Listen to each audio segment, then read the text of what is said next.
Hi there, I'm Leslie, and today I want to show you how to make a comfort or grief pillow. You know, when someone passes away, you want nothing more than to give them just one more hug. And these pillows are one of the best ways to do that because you can take one of their shirts, maybe it's one of your favorites, and make a pillow cover out of it, and then you've got a nice little pillow that you can hug whenever you want. So that's what I'm going to show you today. Now I do want to talk about something important with the fabric that you're doing, that the shirt is made out of, because that will come into play with how you're going to stabilize it or do interfacing or anything like that. So the fabric that I used in this particular pillow, it was a 100% cotton t-shirt. It was almost very, very close to like a quilter's cotton, which doesn't have a lot of give to it. So there's not a lot of stretchiness or anything like that. If I were to use this shirt, for example, this one is 97% or 95% cotton and 5% spandex. So it does have quite a bit of stretch to it, no matter which way I pull, which is not good for sewing because the seams can move around on you a lot and it could kind of distort the pillow form and that kind of thing. So, or if you're using like a t-shirt, for example, if you use this is 100% cotton, but it's super stretchy. So if you have a shirt that has a lot of stretchiness to it, I would recommend using what's called quilter's grid. This is a Pellon quilter's grid. On one side, it has this grid on it, and on the other, it has the fusible interfacing to it. You can buy this at any craft store or fabric store, and then just follow the instructions on the material itself for how to adhese it to your fabric that you're using after you've cut it out or before you cut it out. It kind of depends on you. You can do it either way. And then you'll want to make sure you sew with this on it. That just gives your fabric a little bit more stability so that when you're sewing it, it doesn't get all distorted and warped. So in this video, I'm only showing you how to make it with the 100% kind of quilter's cotton, almost in a way, where it doesn't have a whole lot of stretch to it. So I will do a video in the future that has the instructions for how to use the quilter's grid. So again, we're going to make this comfort or grief pillow using a favorite t-shirt from a dear family friend that I made this for. I hope that this provides you some comfort and gives you some good ideas. All right, let's get started. All right, so to mark my shirt so that I know where I want to cut it for the pillow form, knowing that I need 13 inches by 19 inches, I'm going to use this behemoth quilting ruler to mark out where my cutting is. You could use like a piece of cardboard that you've measured out, or plastic or paper, or pattern ease, anything like that, to kind of create a template for you and cut it out based off of that. But I really want to make sure that my buttons stay straight down the middle and I've got even sides on either side of the button, just because I want those buttons to be right down the middle of that pillow. And so this is going to help me ensure that I get that straight line. So I've got this big ruler. I've got my shirt inside out so that I can mark it on the wrong side of the fabric and not have to worry about pen markings on the other side. So our pillow form, again, is a 12 by 18, and we want to add an inch to those measurements so that we can use a 1/2 inch seam allowance for this. So what I need is a 13 by 19 cut of my shirt, basically on both sides. So what I've done is, if you take 13 divided by 2, you get 6.5, right? So I've taken my ruler and I've put the buttons down the middle where the 6.5 is. So I made sure that all the way down are the buttons, and I can tell by the little thread that's there is on my 6.5 inch line. I do want a little bit more space, on either side of the button. So I do have to make sure that I've got enough past that mark, so that I have my seam allowance there as well. So I'm going to scoot this up just a little bit so that I'm going to give myself about 2 inches just to be safe. And then if I look at where my last button is, I have plenty below the last button as well. So when I do my 19 inch mark, I have space below it. So I've got my button here, I've got a button here that's on 6.5, and my last button here that's on 6.5. So now what I'm gonna do is I'm gonna take a pen, and this is just a straight up ballpoint pen. As long as it marks on the fabric, it doesn't really matter what you use since it's on the wrong side of the fabric. And what I'm going to do is I'm going to draw a line at the top that goes all the way across to the 13.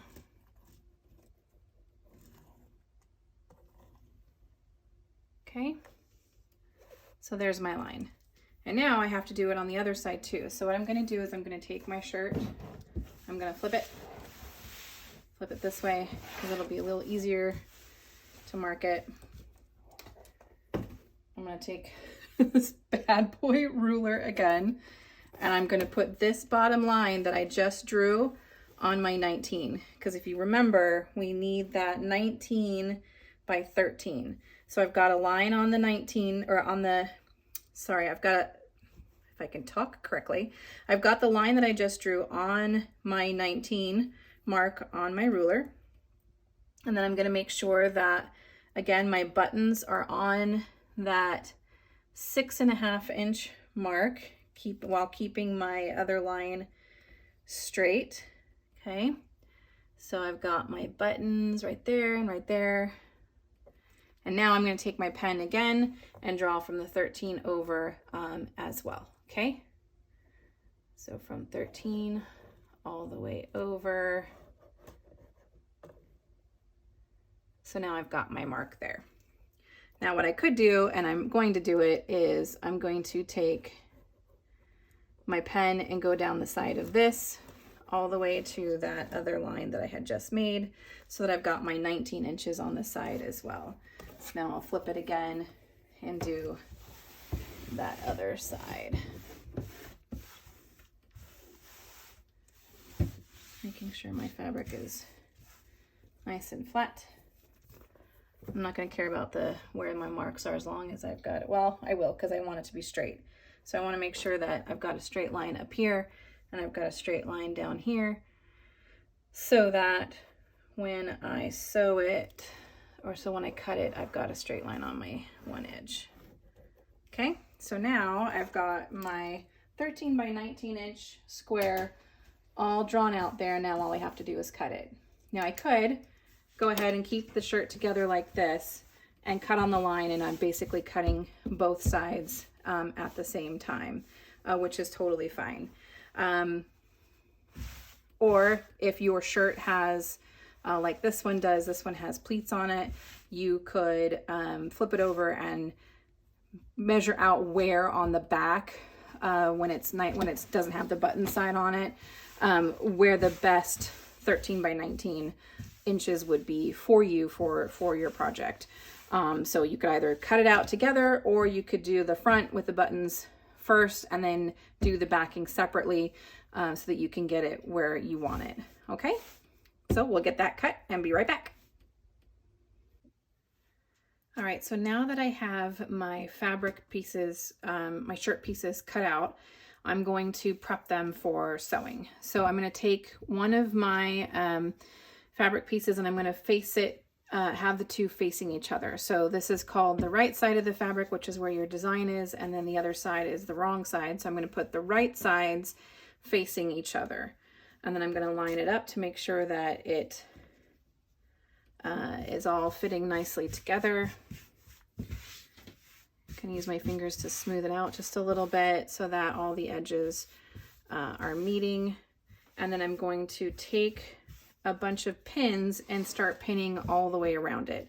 And I'm going to start with here on these two ends, which is where my button seam is, because I don't want that to come apart. So I'm going to take my pin and I'm just going to stick it through both fabrics so that they are now pinned together. And now I'm going to do the other side.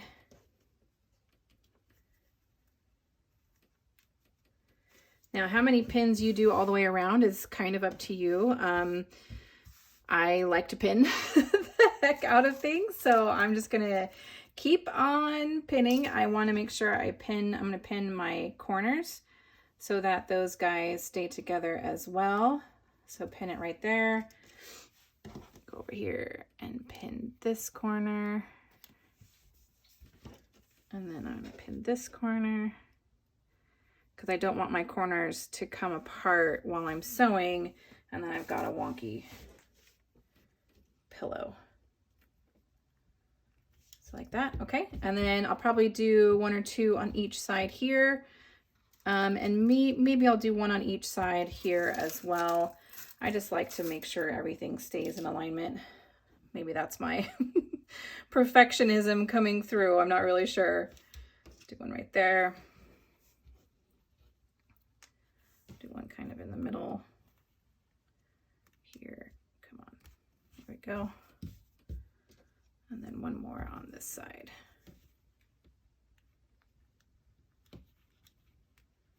Okay, and then we'll do the top part. Go right in the middle first. And then here.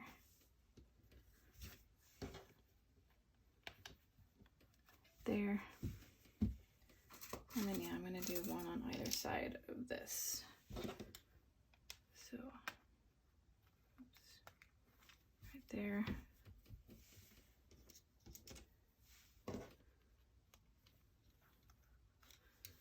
There.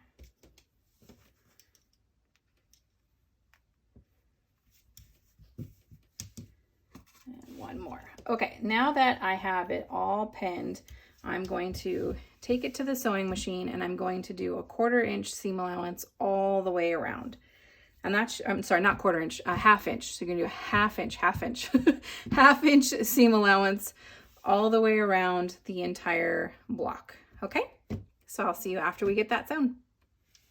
Okay, now that I have my 2 pieces sewn together, I'm just going to quickly just iron my seams flat or press my seams, just so we know we're good. Make sure there's no wrinkles. Okay, and then what I want to do is I'm going to take some scissors and I'm going to cut off the corners. That way when we stuff our pillow, the corners will press out nicely. If you don't trim the corners, it can kind of bunch up and then you don't have nice crisp corners on your pillow. So I'm just going to trim this off on all sides.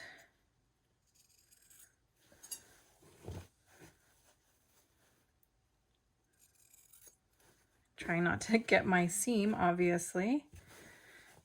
Last one. Okay. Now what I'm going to do, and I'll have to undo the buttons from the opposite sides, I'm going to unbutton it so that I can open this up. I'm not going to do all the buttons, but I'll do the most of them. And I'm going to turn my pillow right side out.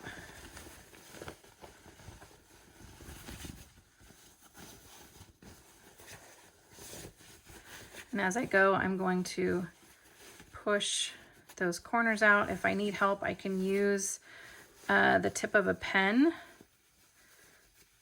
to push them out too sometimes if it's not going out for you with just using your finger. I think I'm okay. Okay. So there's that. And then I'm going to again iron it around the edges just to get the edges nice and flat. So just along the edge. Doesn't have to be too special. Don't go too crazy with your flattening. Okay. Just gonna go around like that. Okay. And now we're gonna take our pillow and we're gonna stuff it. All right, so I'm just gonna take it on one side.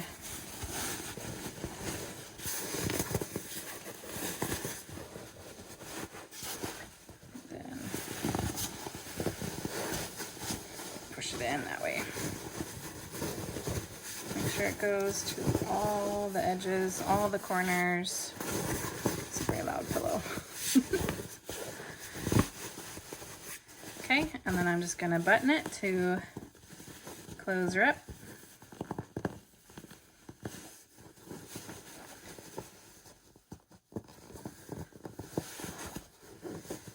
More.